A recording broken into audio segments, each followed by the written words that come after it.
So I don't want to out myself as like a dirty Riot supporter. I know that's still a little bit passe. I think our audience is a little bit more mature than that. I think that our audience is actually kind of woke, if I do say so myself. But I don't want to take the backlash of letting everyone know that I've actually been playing a lot of Wild Rift. Do you know what Wild Rift is, Cap?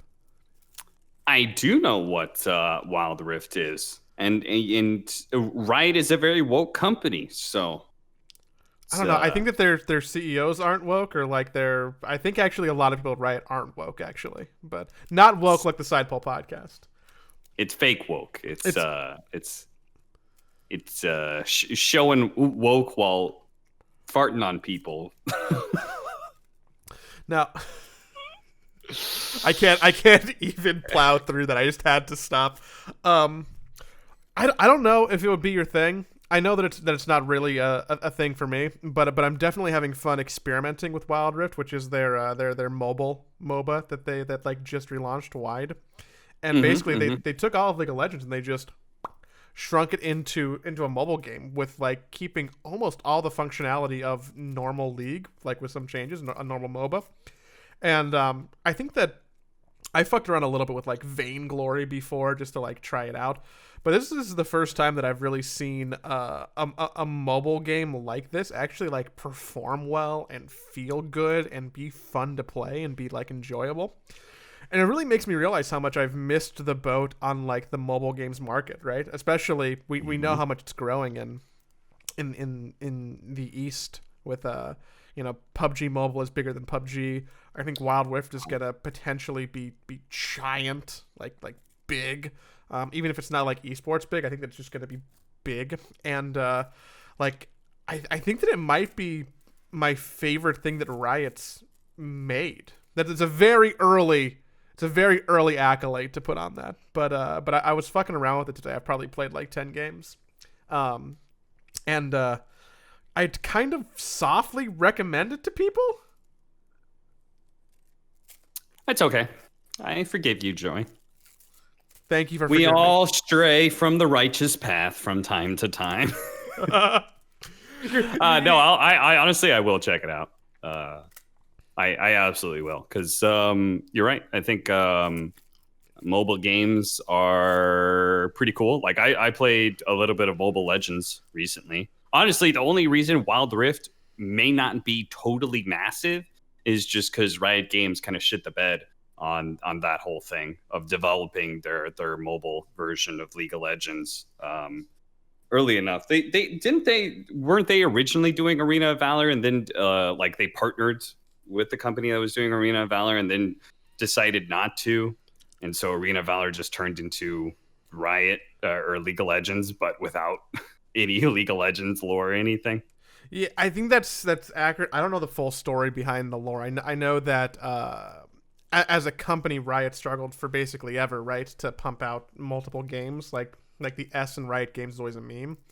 And then in the last 2 years, we've seen them, Valorant, Teamfight Tactics, Wild Rift, like they're actually like doing stuff. And I don't know the full history of how this fully came to be. And it does feel like they're late to the market, but I think that they just might have the best application now. So surely they'll get their giant audience to port itself over and also just start to capture more and more of that mobile space.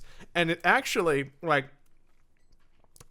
made me a little bit sad because I was playing it and I'm like, man, I know that I would be having so much more fun if this was like mobile Dota. And then I had to stop and think to myself, like, well, why would I want to play that? Because I could just play Dota, right? But Yeah. then that's the same thing that I assume that a lot of people who are playing a League of Legends, like they probably feel the same way. Like, oh, I can just play League of Legends if I'm a serious League player. Like, why go play a mobile game? And I think that it might have a place for like hanging out around the water cooler with some people. Like, hey, you want to play a game of Wild Rift real quick? Like, it might be fun. I don't think it's gonna take like a full pastime, but I was just mostly impressed, and the reason why I'm even talking about it in the first place is just how solid it felt to play a game like that on my phone, and you should totally check it out. Yeah, I know. I'm sure that game will absolutely be massive. Again, the only reason it possibly couldn't be is just because they're so late to it that so many other people have already grown their own mobile games. I think Mobile Legends is probably the one which is the number one of the fake mobile League of Legends? I'm actually not sure. I think it might be Mobile Legends, but I think there's been like a little bit of contention for it. I don't keep The up only on that. reason I really know about Mobile Legends is because there were a couple of Southeast Asian pros who retired from Dota to go play Mobile Legends professionally.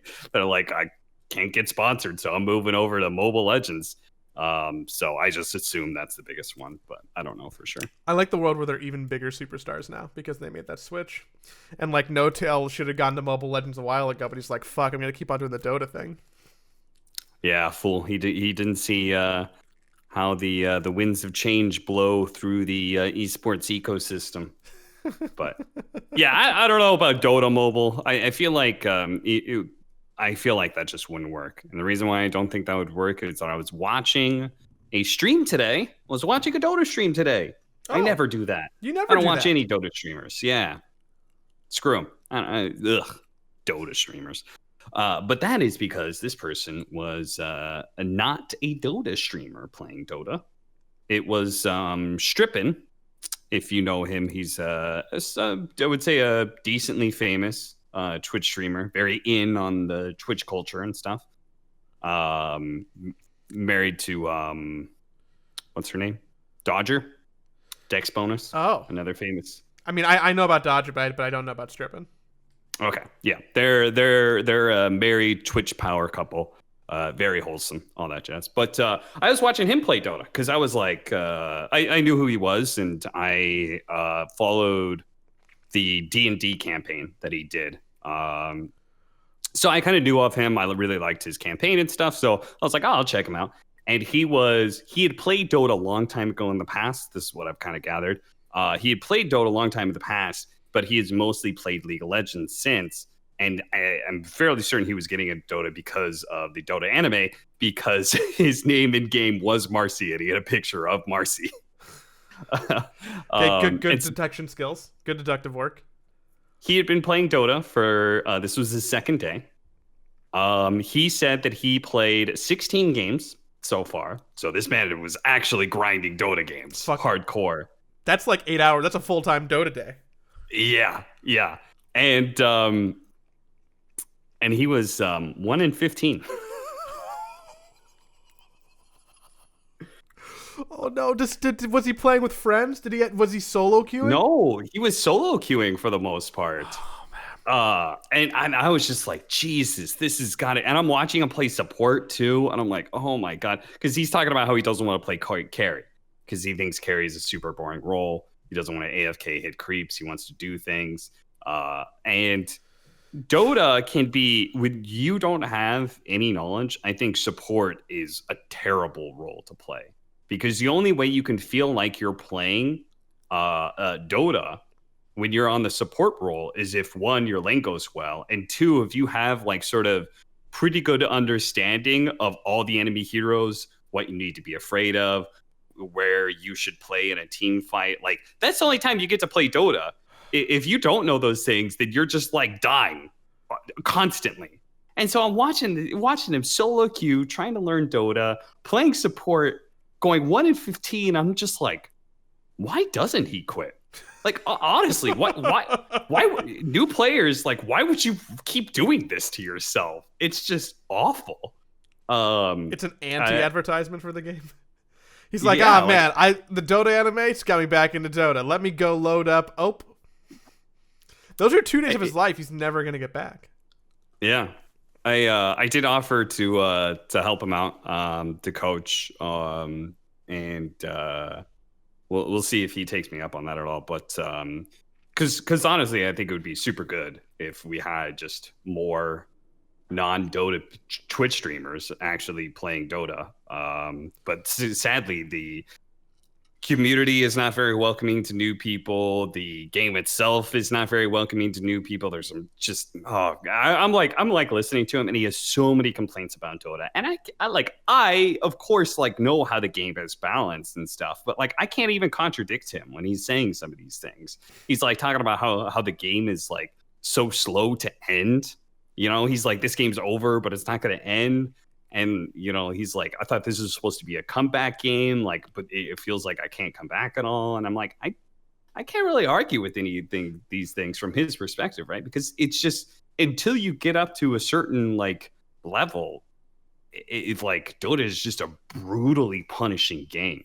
And I felt bad. I was just like, yeah, I feel like you only get into this game because of other people. So watching anybody try and play solo queue, very likely playing up again. He literally was queuing into people who had 4,000 games. This guy had 4,000 games on him. Same MMR. He was put into Crusader. I think he was put onto the 3rd rank. Okay, so that's he has some knowledge. He's taking some things from his league knowledge or his past Dota knowledge, because that's not Herald, Yeah, but I think I had to assume he went 1-9 or something. His calibration. I don't know how he ended up calibrating to where he is off of losing all those games and stuff, but somehow he was there, and he was playing against people who literally have thousands of games of Dota, and I was just like, oh, this is. No wonder people don't pick up Dota, man. League of Legends, you do have fun when you first pick up League of Legends, because Dota operates in the extremes, right? So because of the extremes, you're getting 100 to 0'd. League of Legends operates in a very balanced, where everybody operates within the same sphere of power, Whereas Dota is I'm super strong here and I'm super shit at this. So, I could 100 to 0 you, but I'm a total glass cannon. And so League of Legends, you get to throw skill shots around. You get to there's fun stuff you can do with League. I'm gonna get ranked in League of Legends just because I'm curious about it. I have so many coworkers who have forced me to play with them at this point that I'm gonna get ranked. And my complaints about League are opposite about his complaints about Dota. I'm like, man, this game is literally just one team fight and then ancient. And I hate it. And the fact that I can't fight back, I hate it. And the fact that I can't glyph my fucking Nexus for 5 seconds so I can respawn, I hate it. Yeah. He's talking about how TPs, people can always TP. And so he had a problem with that. I have played League of Legends a decent amount. I played it with my family quite a bit. And obviously I have good history in Dota by now, and I will say that is something. When he was talking about comeback, I was just sitting there going I know how League of Legends goes. I know how one-sided that game gets very quickly. I've played probably 30 games of League now over the last month as I'm trying to level an account over there slowly, and I think that I've had one game that I would classify as a comeback. Hate it. Hate it. We should stop talking about Riot Games in our fucking Valve Dota podcast. I need to go. I mean, we're shit talking their game. League of Legends is garbage. I'm gonna play the mobile game. Yeah, like the podcast. League is garbage. Yeah. That's it. Keep up the Dota 2 Elite's gatekeeping community. Yeah, dude, get out I of our love game. it. My favorite thing to do is, Gates. Gates. I have a collection of them because I love to keep them. Oh, keeping all the gates. Give them all to me. Just put up those walls. It's actually really get a bummer. Good or get out. That's my motto. It's actually really a bummer that guy was struggling to play Dota, because we should yeah. One of those. I wonder if he partook in the new player experience. I don't know. Obviously, I came a bit late to that. I did message him, and I just told him hey, Dota is an awful game to learn, but I promise you it's an amazing game if you stick with it. If you ever need any help, I'm around. Just letting you know, because I hope he does stick with it. Honestly, he sounds like a Dota player. It's so funny. It was like the second game I was watching of him, and he was like, why the fuck are there so many pauses in this game? Every single goddamn game I play, there's somebody disconnecting and pausing. And I was like, holy shit, is this a regular Dota stream? What's going on? This guy's complaining about all these heroes are bullshit and stuff. He's like, how the fuck is Chaos Knight a real hero? What the fuck? That's not an illusion. It fucking hits as hard as he does. That's not classified as an illusion. That's not what illusions are. It's a good hero. Did you try any of the new player experience? Did no. you sit down and look at those tutorials? Did you feel like you needed to refresh your Dota knowledge? Yeah, I could not be bothered to check out the new player experience because I don't know what I would possibly do with that. I hope it was good, but I can't recommend it to people. I just can't recommend Dota to people. You know, like That's so sad. That's the problem. I can't either. But that's the problem. I mean, I don't have anybody I would recommend Dota to. Like, I don't know anybody, but like, if I did have All somebody, your friends are if I already had Dota like a younger brother or younger sister or something, like, I wouldn't tell them to touch Dota. That shit'll ruin your life. God. I actually did try out the new player experience because I was curious how it was made, not because I needed a refresher. How was it? I failed the BKB challenge. I actually did the BKB challenge. I don't know why. Most people who play Dota with me know that I love living on the edge, and I hate buying BKB because it's so boring. So the BKB challenge is just like, hey, there's a Lina and a Lion. Pop your BKB before they delete you with their ults. And I was trying to min-max the challenge and didn't pop my BKB suit enough. That was actually another thing he said. He was like, there's so many fucking disables in this game. There are fucking stuns everywhere. The only way you get to play the game is if you buy an item that literally is designed for you to not be disabled. And I was like, holy shit, this guy understands Dota better than most Immortal players I know. he's like, this item is fucking amazing. Like, they should just rechange the name of Dota. Just buy BKB. And I was like, this preach, brother, preach. BKB is a great item. It's the best item in the game.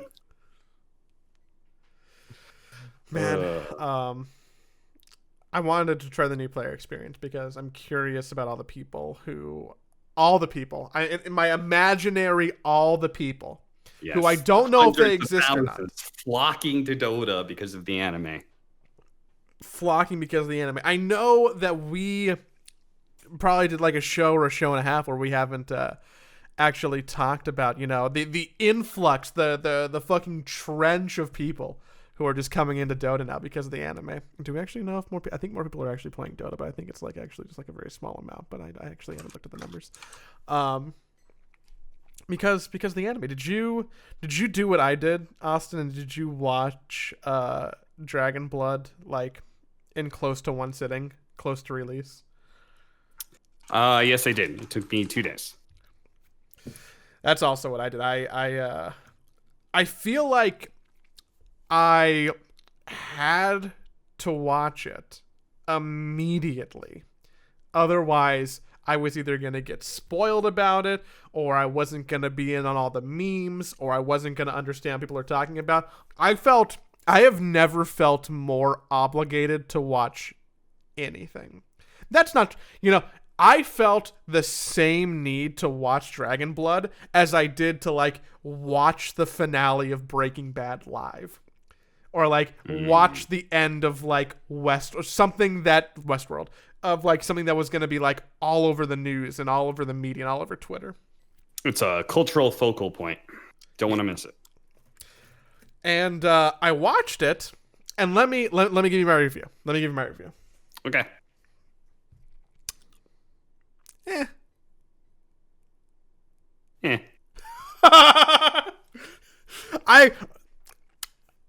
I could wax a little more poetically than that, but that might actually be the best summation that I want to give it. I think that if we recap our positions pre-anime, I think that I was slightly more optimistic than you were.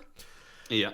I wanted to believe that your idea that it was like not going to be what it could be and probably be a little bit iffy was wrong, and I just really believed that they were going to be doing some more stuff right with the show. And then I was watching it, and I realized at a certain point that I was only watching it to complete a task, as opposed to watching it because I was super invested in it. Like, I was watching it just to finish it and know everything that happened. Not because I'm like, ah, fuck, man, I gotta watch that next episode. I never felt that once, which is, like, kind of a bummer. Mm-hmm. Did you care about the characters?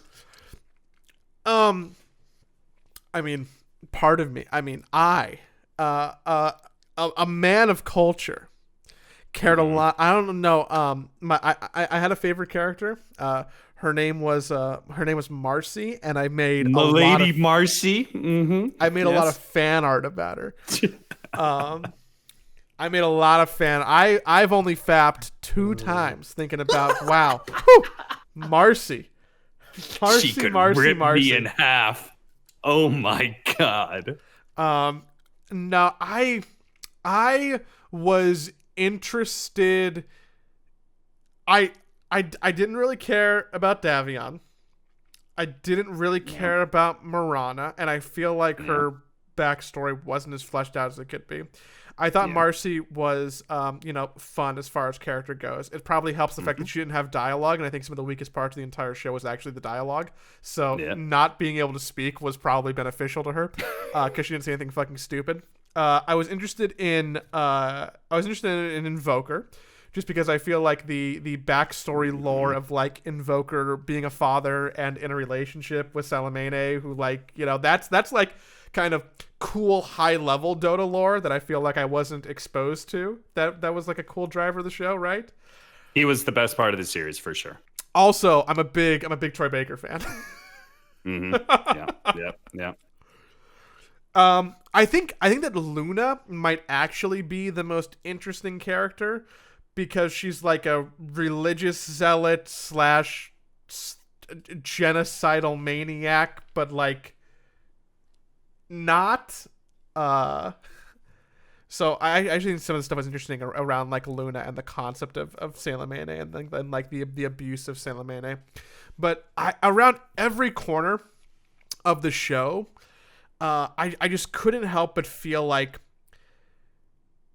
man, I've had so long to think about this that I could have tried to formulate something to explain it, and now I'm struggling on the spot too. This is unprofessional.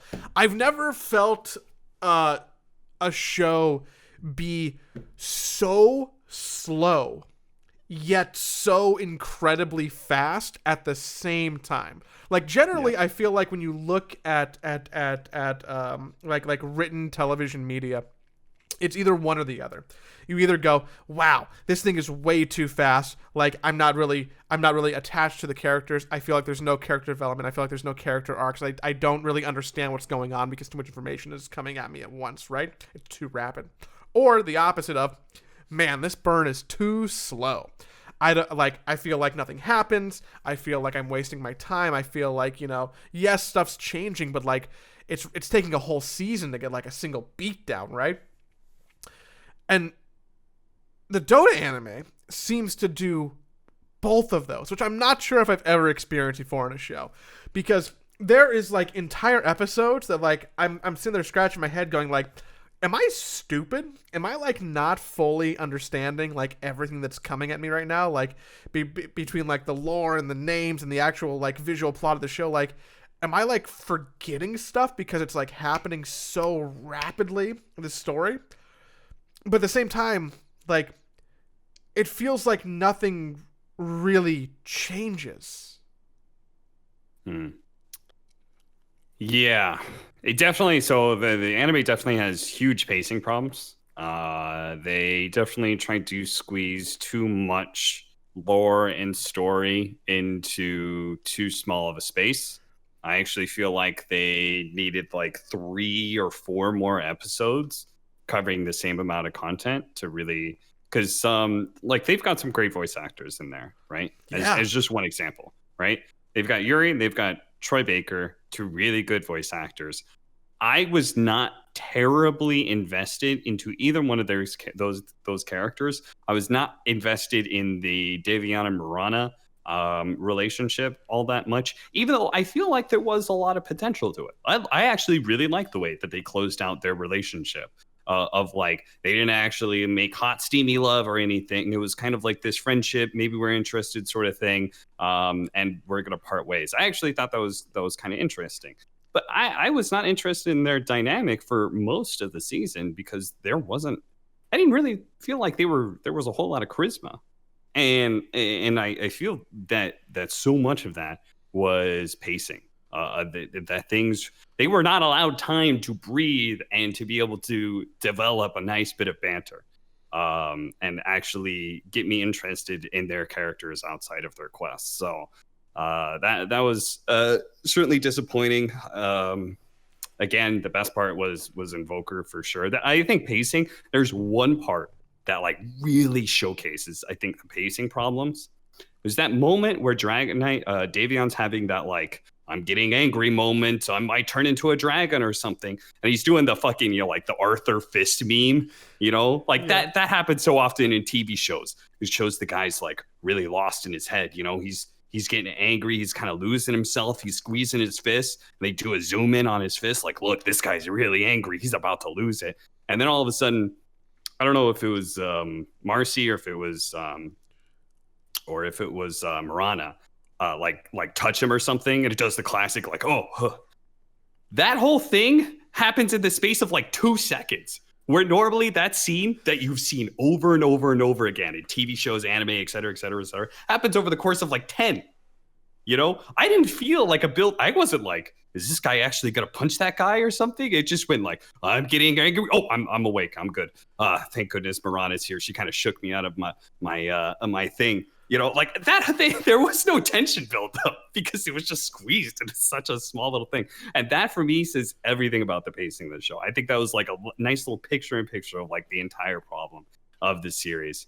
There was just way too much filled into way too little amount of time, and nothing was allowed to really breathe and get me interested in various storylines. Like the Dire Rock was like a super cool concept, but it just ends up being this little sideshow.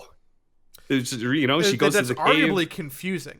I bet. Oh yeah, very confusing. That's arguably super confusing if you don't like take the time to either look at or think about it, or like are super a Dota person. Like, yeah. At first, I'm like, even I was like, what is going on? I don't understand.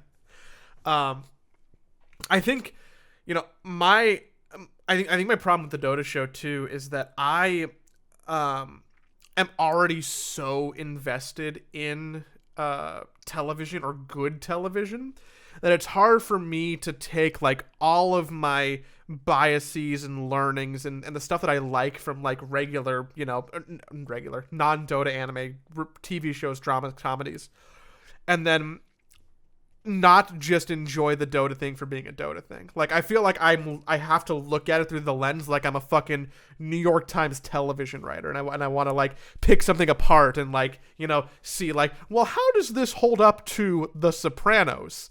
Which isn't how, like, you should not be watching the Dota anime and going, how does this compare to Breaking Bad? How does this compare to Evangelion? Because it's not that show.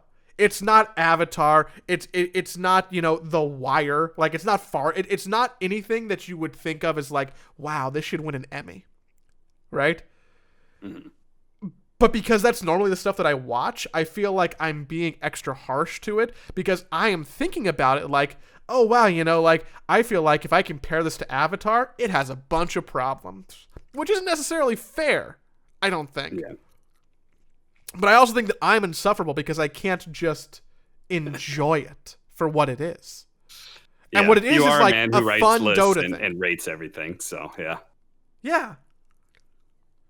My camera's not working. Camera, please. Your camera's stuck up again. It's fine. Anyone who is looking at the YouTube video is just like listening in the background. They don't actually want to look at our faces. But I put on a nice suit and everything. You did, and you know how lazy I'm gonna be because in a perfect world I would be actually green screening you into a bunch of stuff and having fun since you're on a green screen right now. But the fact that your green screen is just green for anyone on YouTube really shows how much I just need to actually edit the podcast because it goes live in like 10 hours. If anybody's wondering, I'm casting a Southeast Asian tournament right now. Finally, you got a job. I know, right? And so Jesus. that is why I have a suit on and why there's a green screen behind me, because I just got done casting those games. So I didn't dress up for the podcast. Please. And if you You think I'm did, gonna I show feel up for this bad. shit Next show? week, Fix itself. I'll dress up. Okay. I'm happy that you're a gainfully employed adult now. Thank you. Again, Cap. We're really good Wait, on so you. what would you rate out of 10? Where are you putting Dragon's Blood? If I remove my Dota bias, probably like a 5, and even that feels generous. Like I can probably make argument for like a 4. I think that once you include like my enjoyment for Dota and the memes and everything else about that, it's probably elevated to like a 6. You know, I think that I had a good time watching it, and I'm liking to talk about it, and I think that it was worthwhile, and I'm going to watch the next season. Like I'm not going to be like fuck you, Valve and Studio Mirror. Like, you know, I'm invested in what's going on here. I really want it to be like a good positive thing for Dota that's like cool and people like, right? And like I still believe that, you know, if this is a proof of concept, like there's no reason why it couldn't in theory get better, right? There's so much more they could play with. Yes. I think I would also, real quickly, how's your rating system work? Is it 6 above average? Is that what we're saying? Are you very solidly in the 5 is average camp? Yeah, I probably should have specified, because if you're thinking that my scale was at a 5 originally, then like oh no, it's very different. No. My scale is 0 to 10, where 0s and 10s theoretically don't exist because they're perfect. They're like infinity. So my scale is like a parabola that's going to infinity, so you cannot reach the end. Okay.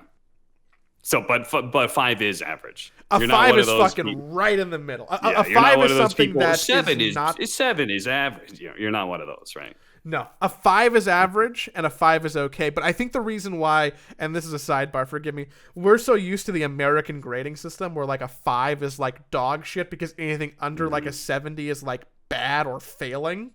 But I think in this mathematical sense, a 5 is like statistically average. Anything more than that is above average. Yeah. I would rate it about the same. I actually even might be more generous than you. I would say maybe 6.5. And some things are hard to separate out of my head. But I do have, I think this has a lot of potential, and I think second and future seasons will actually be very good. The reason why I think that is I think the Invoker storyline was very well written and gives me like great hope. Like I thought the stinger at the end, the "Do you love me?" that was like a great little bit of dialogue. It was one of the only little bits of dialogue that I really enjoyed. I thought like that whole bit, I thought that was a cool arc. I just wish the entire season was actually more about that.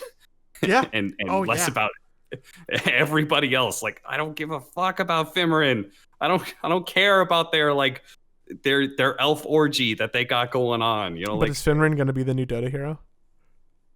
I hope I actually think again. I think there's going to be 2. I think it's going to be Caden and Fimmerin, but that's just me. But if you do it by the patch log leaks, like the data that's in the game that has been mined out, like the mind control hero and stuff, it kind of looks like that it's not going to be a Dota anime hero at all. But maybe the Dota anime hero will be for future stuff. Because I would not be that surprised if. I just don't see Valve working with the writers of the show. Nah, man, I totally disagree. That has to be that has to be part of the big game plan. That's got to be part of the later on. But I don't think it'll work right now. And that's just me. In fact, I'm gonna say if it is right now, I think it'll be very obvious that it was just kind of horned in. That they took like some pre-existing hero that they already like. This is gonna be the new hero, and then they're just like, we could turn this into one of the anime heroes. Like, yeah, this'll work. You just didn't see all their abilities. Yeah. I that's what I believe. Just because I do not see developers and the producers of the show working together, and I also think that's maybe some of the issues. I know that like the director did say that they had to cut like 2 to 5 minutes or something off of every show. I think it was maybe 3 minutes. That is a lot because the shows were very short. It was like only 25 minutes each episode. If they're cutting 3 minutes out of 8 episodes, that's a full another episode, right? Like, yeah. So if you just assume that they originally were planning for it to be an additional episode, that could potentially solve some but not all of the pacing problems. Yeah. So yeah, I'm interested to see in how it moves forward. I'm still actually walking away from it hopeful. I just wish that I was less insufferable and that I can just enjoy it for what it is, which is like something silly and something that's like very much targeted towards me, and not try and analyze it like high art, because it's not high art. I mean, I'm really good at just shutting up and enjoying things, and I still did not give it a glowing review. Like I've seen many people do. I just don't get how people do that. I'm convinced. Go ahead. I'm convinced those people giving it glowing reviews don't watch good television. I'm convinced. Yeah, could be. Or they're just blinded by Dota stuff. I will say again, I'm very hopeful for the future because the Netflix thing. If they greenlight a second season, they give it 12 episodes.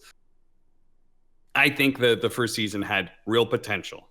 They just needed to work out a lot of stuff, and work out the bit of the dialogue, work out the pacing, give the characters more room to actually become interesting, and less pushing them from quest to quest to quest. And I would also say like the fact that they have to work with like pre-existing Dota lore stuff, and Dota lore is so fucked up, man. It's such a fucking I can't even imagine like looking at Dota and like looking at all this shit and watching like Slax's videos and stuff and being like, what are we gonna make the show out of exactly? Like, no wonder the show storyline wise was like a bit of a clusterfuck. Just I want more Red Mist lore stuff going in there. I want more Red Mist lore. Where's Legion Commander and Axe? Well, maybe that. I mean, honestly, that's kind of a clear cut. The whole Red Legion, the Red Legion and Legion Commander. That whole storyline is kind of clean, I think. And I think they fleshed out for Artifact. Yeah. So yeah, like the fact that Dota lore is in the way, like I think there are just like a lot of inherent problems that were there for season 1 that I'm hoping the success of the show, greenlit, get more episodes in there, get yourself a cleaner storyline. I think it could be really fantastic. So yeah, that's how I feel about it. I even though I was very pessimistic going into it, I am optimistic about a second season. So yeah. Speaking of things that I'm optimistic about a second season for, we're officially done with the first DPC circuit season. Clap clap. Clap clap. Right? Clap clap. I know we've been going for a minute. We might be going for a minute longer because I mean, maybe not. How much were you interested in the back half, which I guess really is just the playoffs of the Singapore Major? Did you keep it up? Did you stream every day? Did you? Yeah. We covered, again, almost every single game. There was one series I did not cover, which was IG versus Secret, because that was so late in the day. It would have been starting at 7 a.m. my time, and I was just like, no, I'm not doing that. And apparently it was a good... Yeah, it was a good decision, too, because the second game was kind of shit, and it was full of lag. So, good decision by me. But yeah, we covered all the rest of it. I think the stream went pretty well. Again, average anywhere between like 1,000 to 1,500 viewers, which for my channel, being 10 minutes delayed, all these sorts of things, I feel like is pretty decent. I personally felt like this show was fun. I think we did a pretty good job considering it's not like what I ideally would want. But considering some of the limitations, considering when it was happening, I think it went well. So, but what about the event itself? Do you feel like the event itself went well? I heard a lot of complaints on Reddit that fucking the broadcast never started on time, and these goddamn panelists for taking up all this stuff, and like I didn't even get to watch the games. I'm mad that I didn't even get to see the games. Yes, Joey is referencing a Reddit thread that I tweeted about. I commented in as well. I hope this will We change in both Dota did independently broadcasting. of each other. We were both upset about this without even talking Yeah. to each other about it. Yeah. Well, both I know both of us would be irritated about this because I'm on the talent side. You know exactly what it's like on the production side, and we both understand like what a load of bullshit this thread was. This thread got 2,000 upvotes, and I made a comment on it. But honestly, nothing tops Slacks, which Slacks says the dude in Twitch chat that says stop talking and start the game during the 10-minute break wrote a thread, and it got 2,000 upvotes. I mean, the man is very good at being able to get to the right to the heart of things. It really does encapsulate that thread quite a bit. There are legitimate production complaints to be made. I have a ton for the major, actually.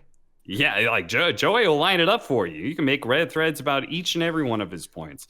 But the fact that there's a 2,000 upvoted thread where there are legitimately people blaming the talent for the fact that you don't get fast enough from the draft into the game and might miss out on an early double smoke run into each other pre-bounty team fight.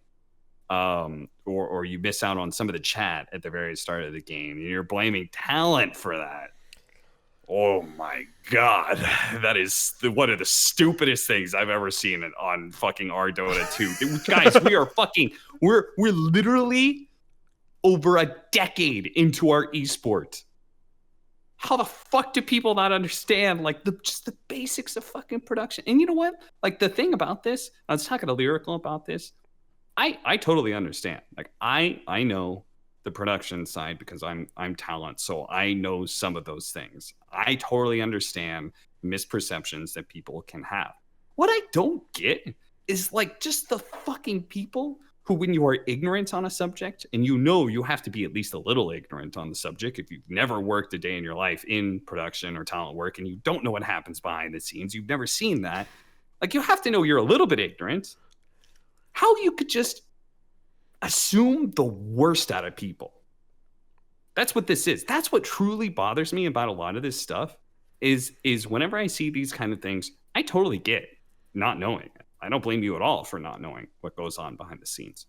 But like assuming that it's because the talent are fucking narcissistic pieces of shit. They're fucking just obsessed with themselves like a psychopath and they just love listening to their own voice. And that's why there's a delay between the draft panel and the game is so absurdly just awful.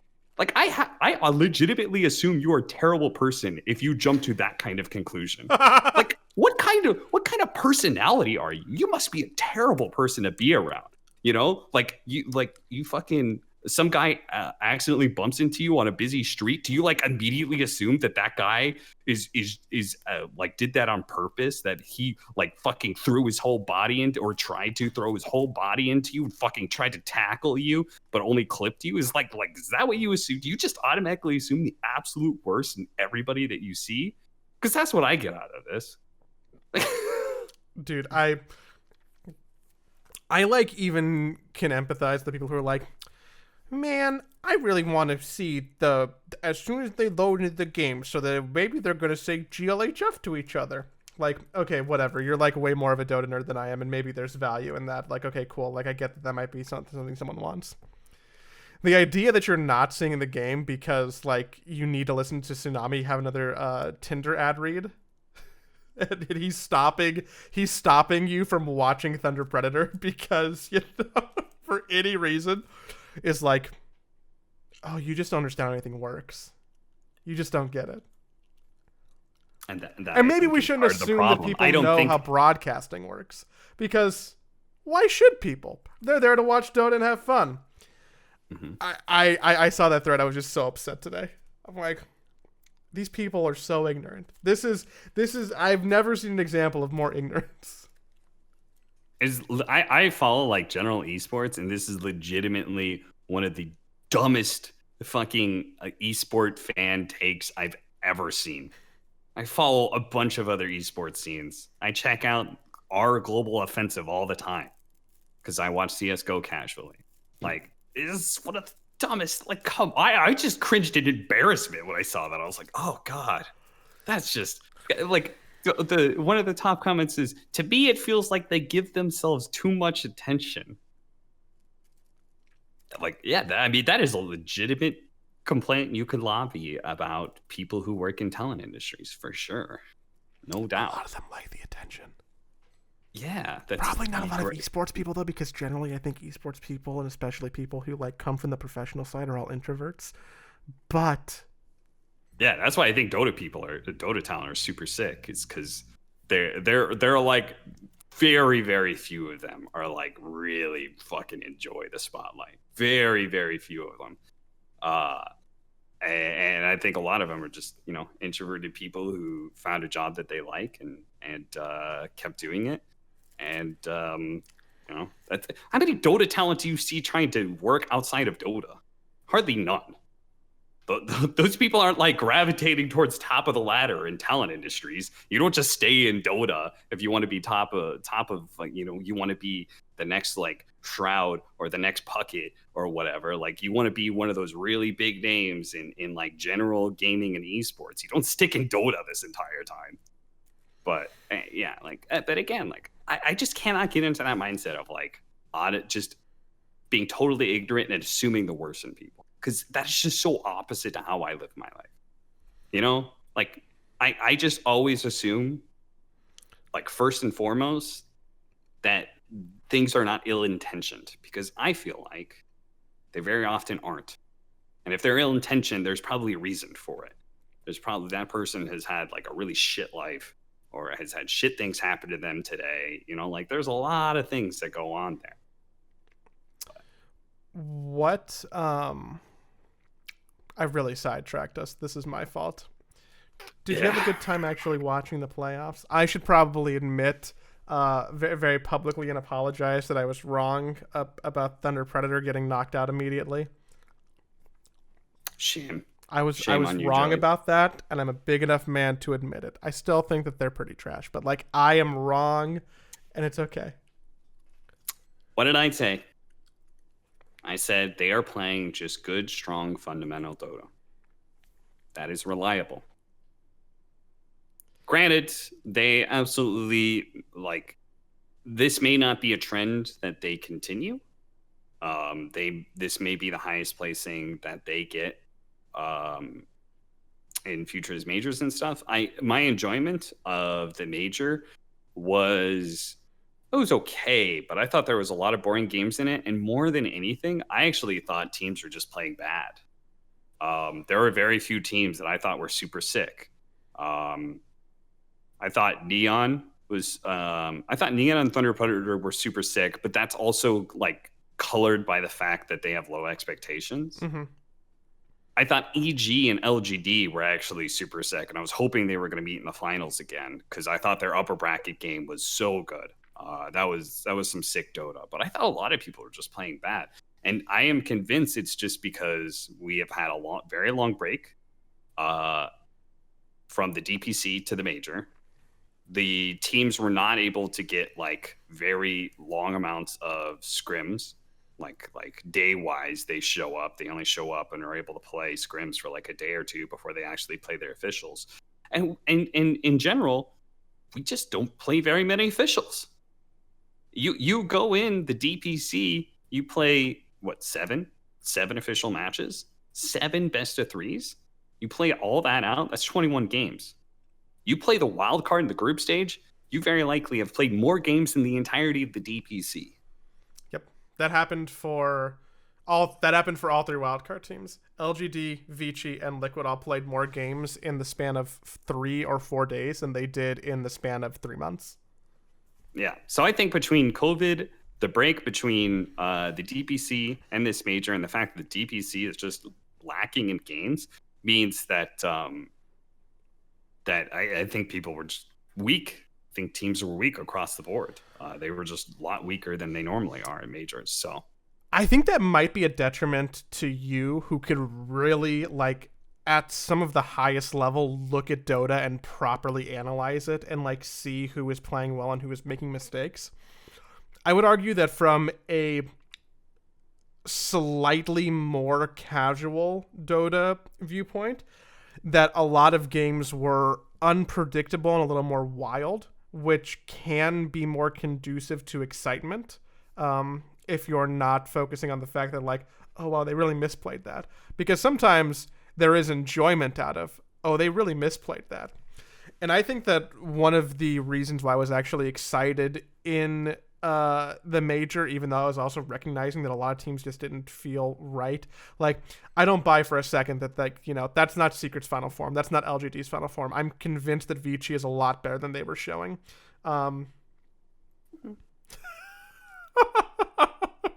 Maybe I watched more China DPC than you did. But like, it feels like there were 8 to 10 teams. I would say like the top 8 teams feel like that they could have on any given set beaten each other. I think that there didn't feel like a ton of variance to me in skill gap. There was a minute where people were like, wow, EG's playing pretty crazy. But even that didn't feel like head and shoulders above everyone else to me. I personally felt like EG and LGD looked a lot better than anybody else.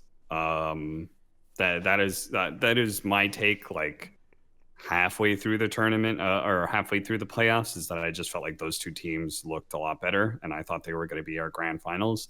I think the only reason that didn't happen is because IG just they seem to be the top dog in China against other Chinese teams specifically. They've been doing really well in that regard.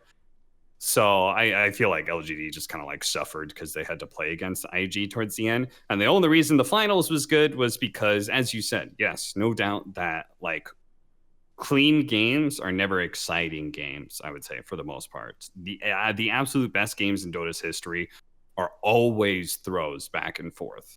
And that's okay because Dota is a game of mistakes and there's a lot of pressure on the line. So clean games are very, very, very rare.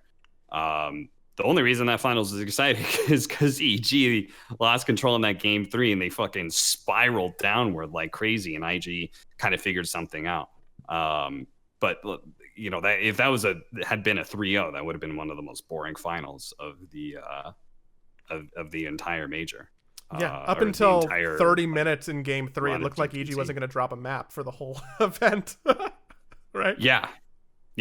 No, it certainly did. I mean, halfway through game 3, I was like, all right, time to wrap it up.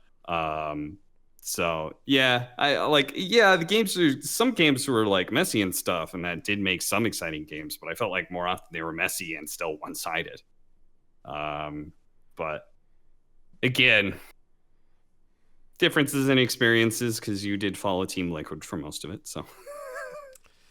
You know what? I'm not unconvinced also that Liquid could still beat a lot of those teams. Not at that tournament, no.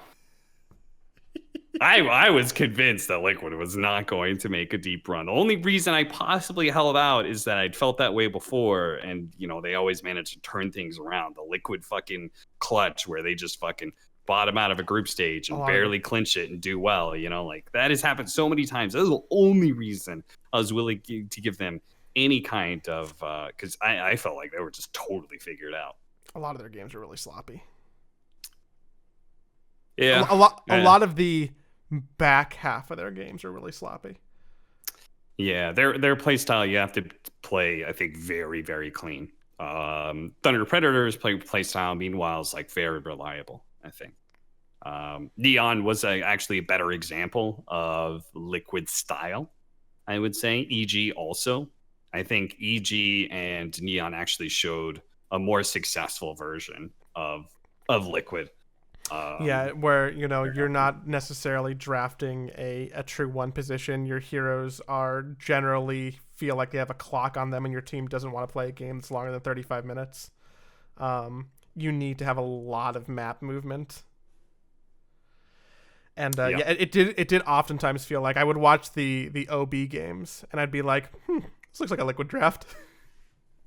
Yeah. They looked really good on Safe Lane Furion. Don't know how they kept getting it in the playoff games. Yeah, that was surprising to me. After they took out which team they beat with those two Nature's Prophets, I'm like, oh well, they're just not gonna get that hero anymore.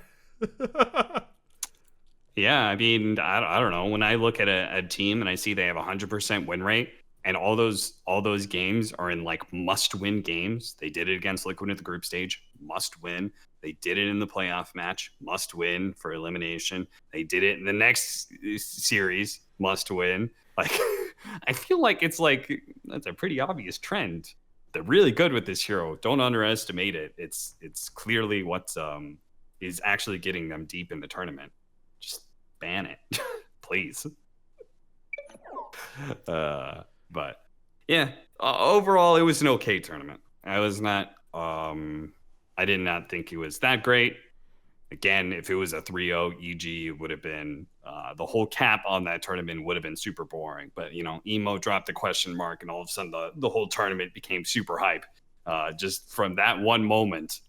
And it was seemingly destined to go to a game 5 and end with IG winning after that question mark play. So what a fucking Chad.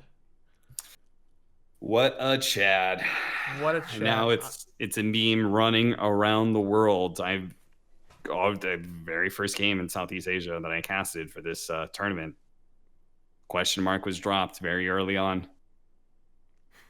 It's funny. We've reached new levels of BM. Yeah, we'll see. I don't know. I'm not sure how much you can keep this BM going, because I feel like there are some rules, even at TI, that you can't. I don't think you can. Like think about where this is trending. Okay, so like a little bit of all chat is allowed. Like, where do you stop that? Like, okay, at what point does it just become like hockey? Where some guy's just your designated fucking hitter. Designated BMer who just starts all chatting shit to people to try and tilt them. Like, you don't really want that. I mean, I would enjoy it, but like I feel like as an esport, I don't think you want that on the TI main stage, I think the existence of tipping really muddies the waters for me, right? Because what's different than 5-man tipping someone instantly after they fuck up versus all chatting a question mark? Because here's why. Because those sort of things are instituted in by Valve, and they have natural limitations to it. You don't tip with a note that says "lol, you suck." It's just a tip. Okay, that's all it is. Or you have a spray that says "owned" or whatever. Like that. That's all it is. That's the limitations. When you have a keyboard, there are no limitations. You can type whatever the shit you want. So it goes from question mark to all chatting Lamau to all chatting I fucked your mom lol to I fucked your mom's corpse lol. And, it's just like, then it starts going way off the deep end in an attempt to be as edgy and tilting as possible. So I think you cut it off at these sort of moments are kind of allowed and also simultaneously ignored in some way, rulebook wise, because they are super, super good. I think they're great for the scene, but you can't let people keep going down this route. I wonder at what point also like Emo realizes what he did, because my interpretation of events that happen is, if I'm gonna hit someone with a question mark, that is such like a visceral, instant, like fucking lizard brain response that happens. You don't sit there and go, should I drop a question mark? You just fucking shift enter question mark enter. Like, that's like, it happens in a fucking nanosecond. And I wonder if he drops that and then he goes, oh no, I just fucked up. Like, I would love to have been inside of his head for the moments after that happened, because he like, are we gonna get a draft penalty? I mean, in all honesty, I feel like they probably should have. I don't want to discourage that. I actually think that is one really good way to deter it, is that you do get draft penalties for all chatting, which also means you can all chat. You just accept the penalty. You can excessive celebration in football, right? You're allowed to do it. You just take the penalty, right? Yeah, you just take the hit on the chin, no problem. I do think that is actually a very nice soft touch on that, because it also means you can't go too far, because at some point in time you actually get docked a game. If you lose all your drafting penalty time, then that really sucks, and then the next step is actually getting docked a full game. Yeah. So again, I do think he probably should have been docked something there. But I also hope players continue to accept that and do a little all chatting. Can I ask you the real important question, though, from the major? Yes. Ask me. What was your favorite commercial? I am not allowed to use any of the assets from the mainstream, Joey. Oh, fuck. So I didn't watch any of the commercials, you goober. What, did you just cut away to, like, webcam? Like, what did you do? No, I'm watching it in Dota TV. Oh, that's right. I'm not supposed to show any of the stream. Of course I did, because I'm at 1,000 viewers, so like no one's gonna fucking stop me. I would just put it in a smaller box, but I'm not actively watching it. There's no sound coming from it. But yeah, I'm not supposed to use any of those assets. Hit me on Twitter in the YouTube comments with your favorite commercial from I got, there was a whole fucking rotation that they had on, and I memorized it, and I know so much about fucking Shopee and why 4/4 is mega shopping day than I've ever cared to know in my entire life. But I know about the Apprentice spinoff in Singapore. I know why they made that fucking title belt for the championship. I know why I want to visit Singapore. Come on, let's play.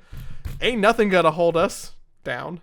Like, the amount of times that I heard those commercials was sickening. Absolutely sickening. I have another important question for you. What? Which was your favorite team pack? Which was your favorite team chat wheel line or spray? Did you like those? I feel like, is that even punching up at this point? I guess it's Valve, right? But you can never not punch up at Valve. Valve. I mean, the only way you could punch farther up is literally going after God himself. So, yeah, I'm okay with continuing to punch up at Valve. I mean, because at this point, I feel like I've given them a fair amount of leeway. You know, I moved the goalpost several times. I was like, all right, well, I guess we're just waiting until the end of the DPC, and then it'll come out right after. Then I said, well, it'll probably come out in preparation for the major. Hell, just release it just for the major teams. Like, again, I would never would have included all those teams. I would have included just the major teams like they do in CSGO sort of thing. And then, okay, well, the anime is coming out, so they're not going to release it just yet. They're going to wait for the anime to come out, and with this new patch that's coming in, that'll be their whole thing. And then that happened, and then the major started, and then the major ended, and it's still not fucking there.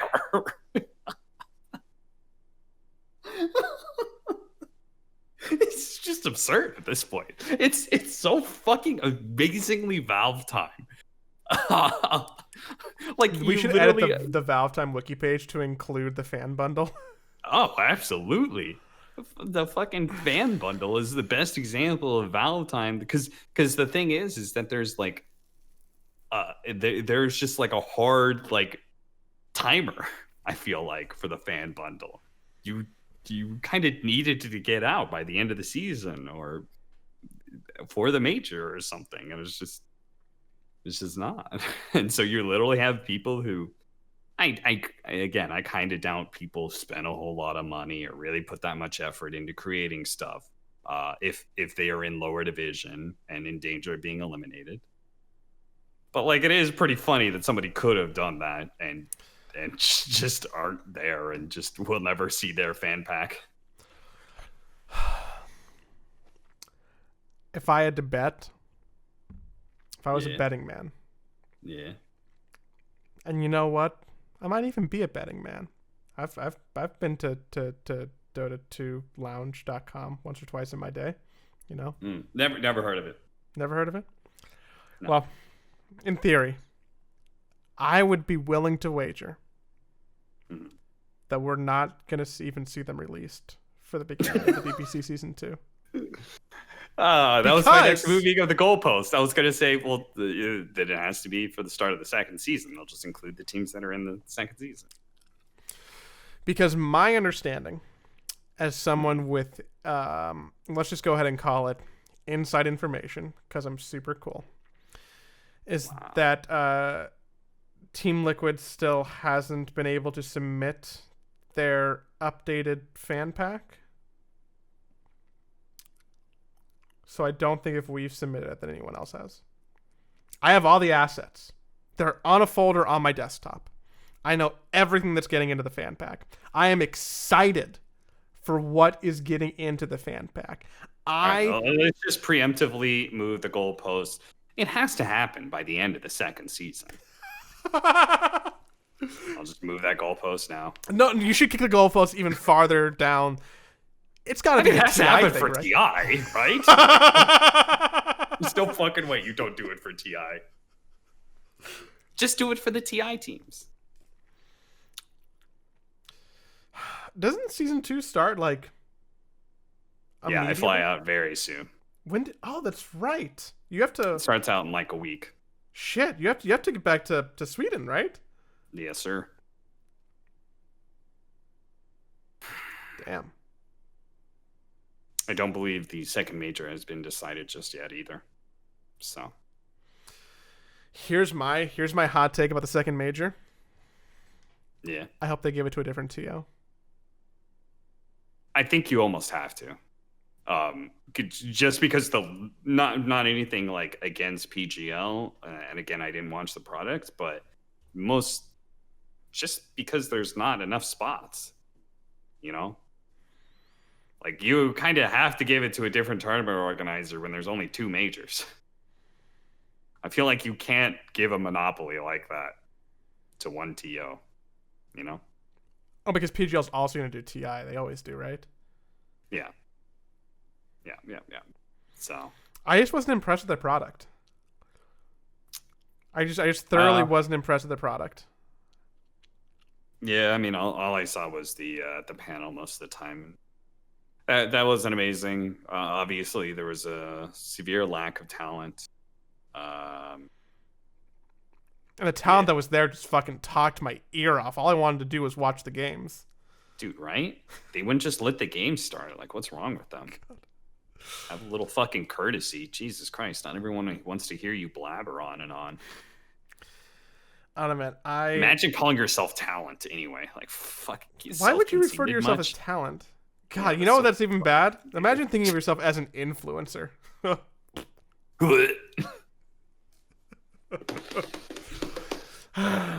I'm happy that we're done with season 1. I think that I was actually excited to watch an international Dota event, which hasn't happened in a while, right? Like, I followed Europe DPC. I'm invested in Team Liquid. I watched some other hype DPC games.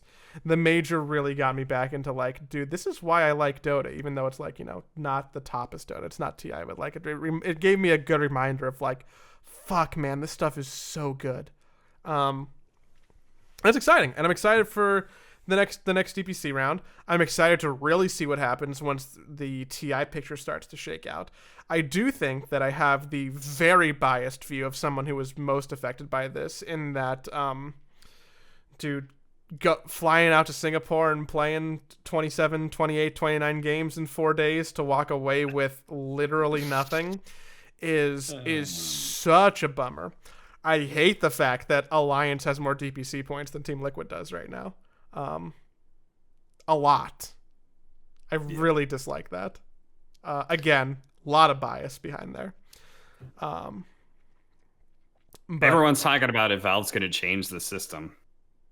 I am. No, right? I mean, I just don't see them changing it mid DPC. They don't do that. The biggest thing they're talking about is changing slots. No, which I feel like.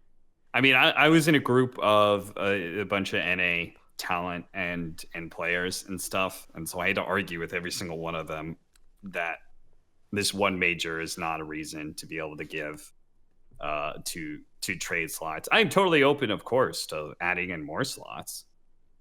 yeah, sure, more the merrier. I mean, I'm not the one spending the money to make it happen. So of course, yeah, like add in 2 more wildcard slots. I think that's fairly reasonable. Yeah. Give an NA and SA a wildcard slot. That's totally fine by me. But Why not? Are they the that only does regions mean without it, right? that does mean more teams going there and not getting any money for it.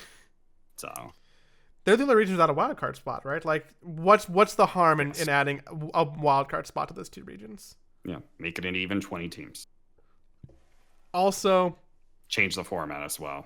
Dear God, don't put teams automatically into playoffs. I think that if I had to complain about something, and I feel like I've been doing a lot of complaining, this is just like, feels like a really complainy podcast. I don't like not having those teams in the group stage. Yeah. At all. Make 2 groups of 8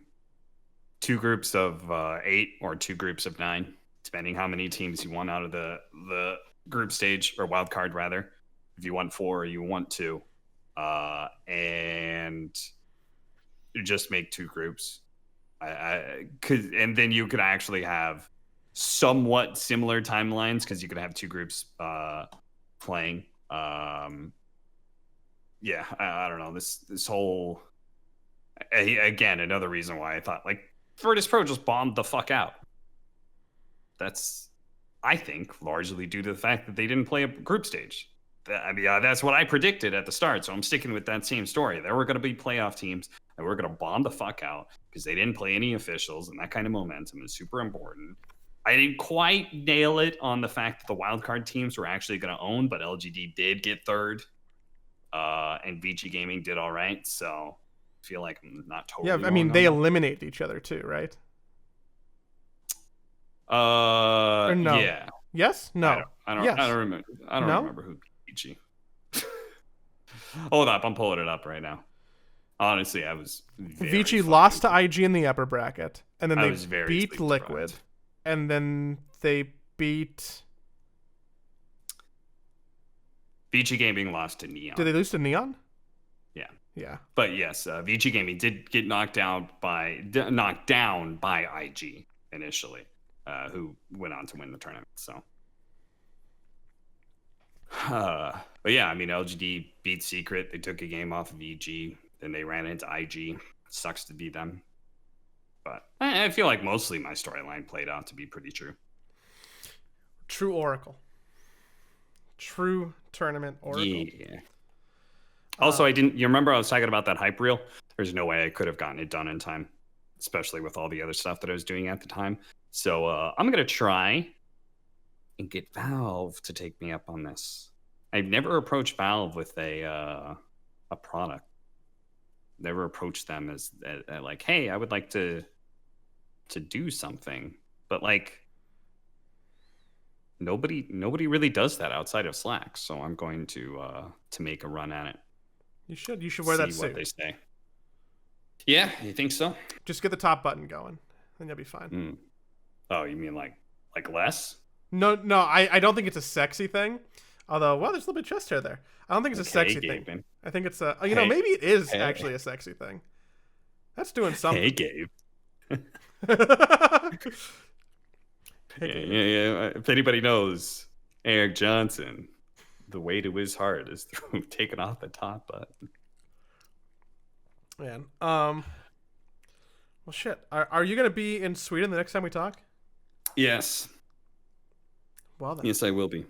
I will be in Sweden, and then the major happens shortly after, which I don't know where that's going to be. I don't know if I'm going to be going, but I may stay in Sweden and go to the major and then come back. I may not. I don't know what the timeline's going to look like.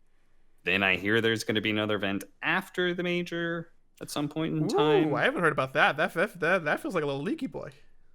Yeah, so Dota content coming up, hopefully with your boy Cat.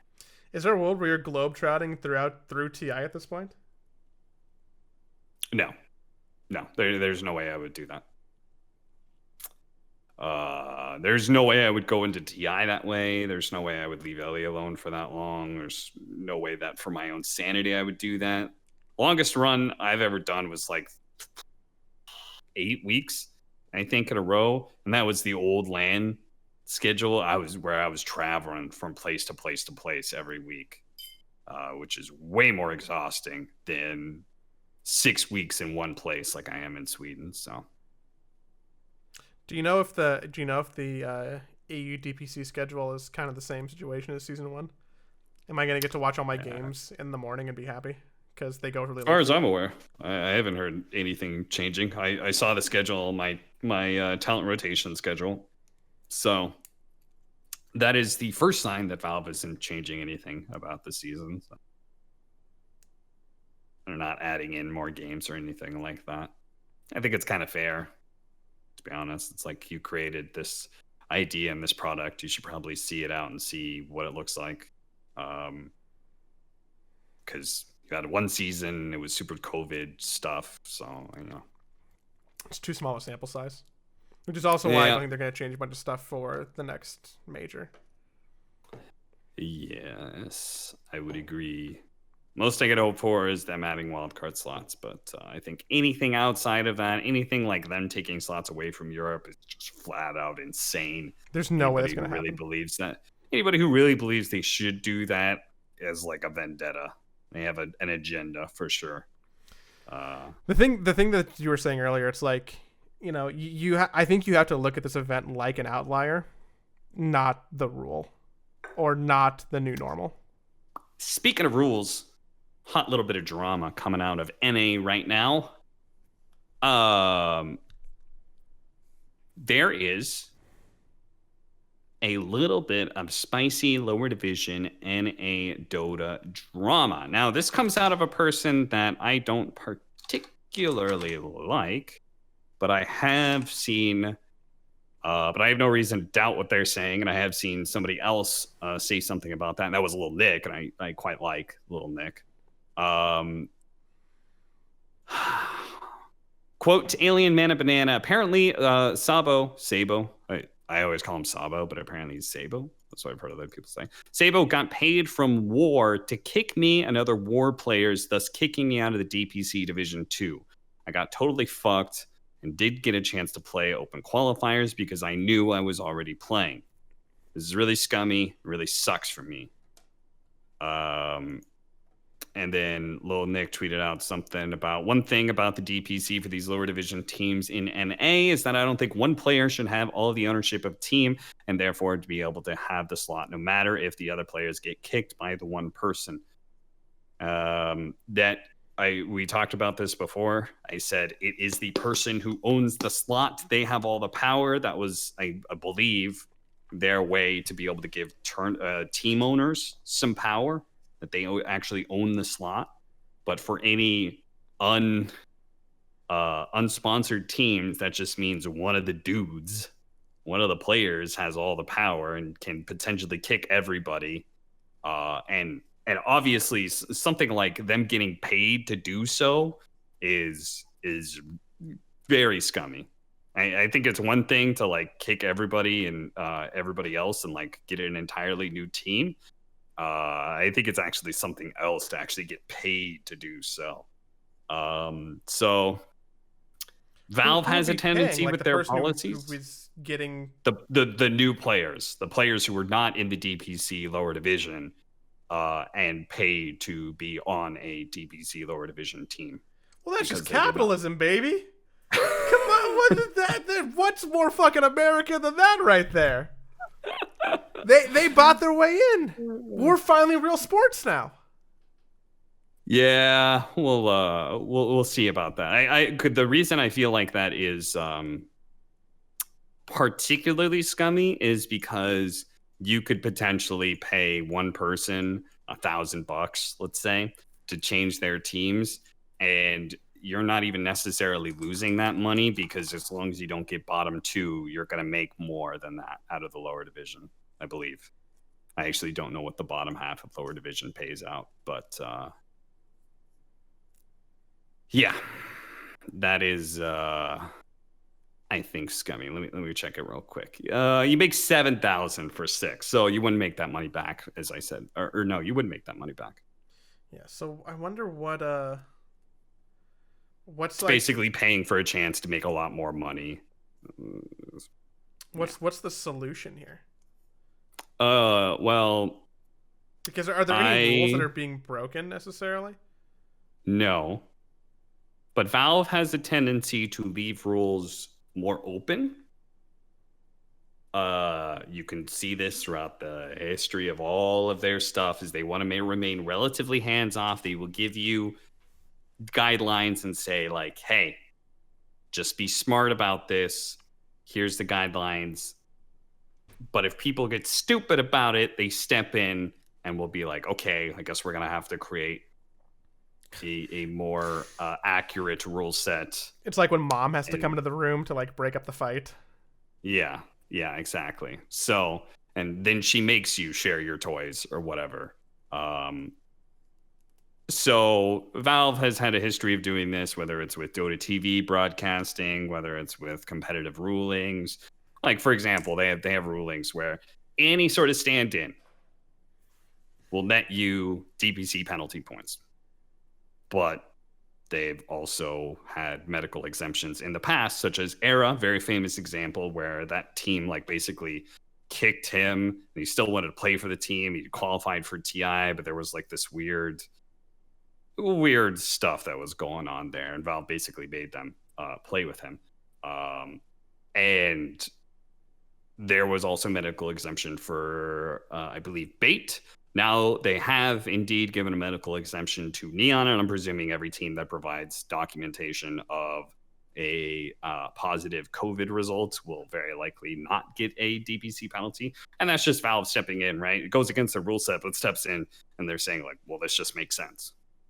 And I'm going to presume that they're going to see, if this is accurate, see something like people paying a guy who has control of a team to kick everybody and pick up them instead and say, that isn't quite what we designed with the system. Let's go ahead and step in and fix this. But we'll see. It's also lower division, so unless this kicks up a lot of dust, they may not give a fuck. I haven't seen it yet, so like, where's the Reddit thread? Yeah, this is just hot. This is the super hot insider NA gossip. As in, I follow NA Dota players, so that's how I saw it. I don't know if it's on Reddit yet. Well, I look forward to seeing all the shit takes there tomorrow. Yeah. Well, thank you for the breaking NA drama. God, that's wild.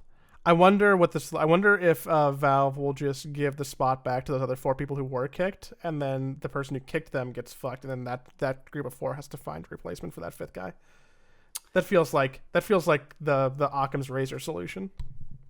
Well, they did force Fnatic to play with Era, I believe, if I'm remembering all this right. That was all the way back at like TI3 or whatever, or maybe TI4. I can't remember, but like. That was a thing that happened, so... That Fnatic roster was really cool. Yeah, Trixie, Era. It was Rexy on that team. Fly, No Tail, Hannah, Hani. Hani. Those were the days. That guy was employed by Join Dota. He was my project manager at one point in time. Very small point in time, but he was. Did I ever tell you that Join Dota went through like 8 or 9 project managers in the time I was there? You've shared that gossip with me. And I also think that my ignorance of the situation, but knowing how management works a little bit, is that's not good.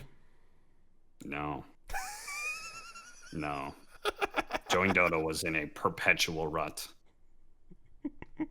I joined, and the current project manager who somewhat was part of getting me hired, who I quite enjoyed, a guy called Moose. He's known for making some of the Valve documentaries. That's some of his work. I believe like he does a lot of them. There's so many of them. Anyway, I quite liked him. Was looking forward to work with him. I show up there at Join Dota, and like the second day I'm in the office, they're having cake. It's because it's his going away party. And he pulls me aside. He's like, "Hey, I'm sorry. Yeah, I never told you, but I'm leaving." And I was like, "Oh shit." You were like one of the only people I knew at this company. It was you and Toby. That's it. What do you mean you're leaving me? Fire And alarms. then what followed was a shit show of constant incompetence of project managers trying to take join Dota and continually fucking it up. Well, at least they finally found a good place for it, right?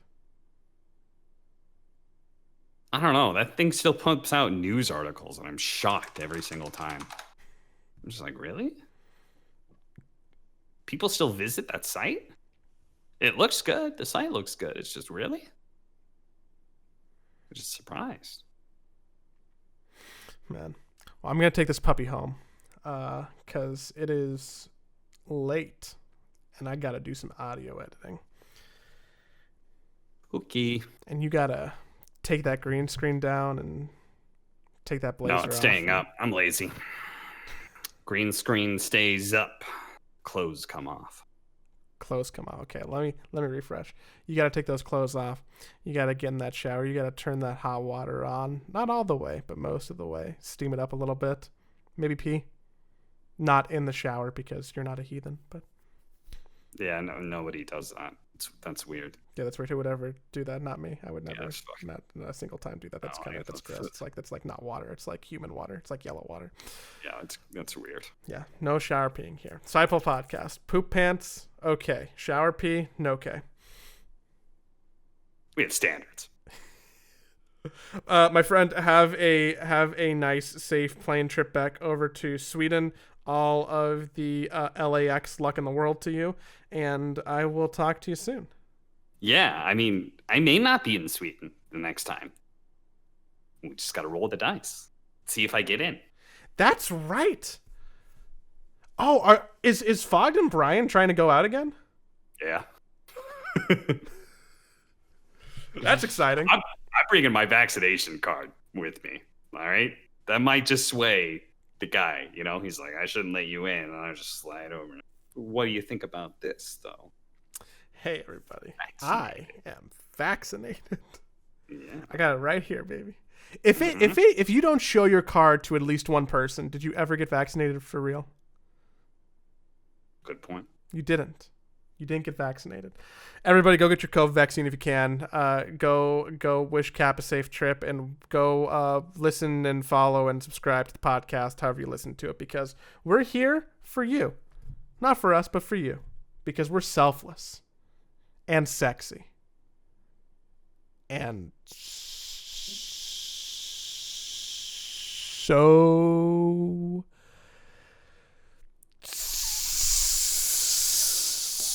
symmetrical.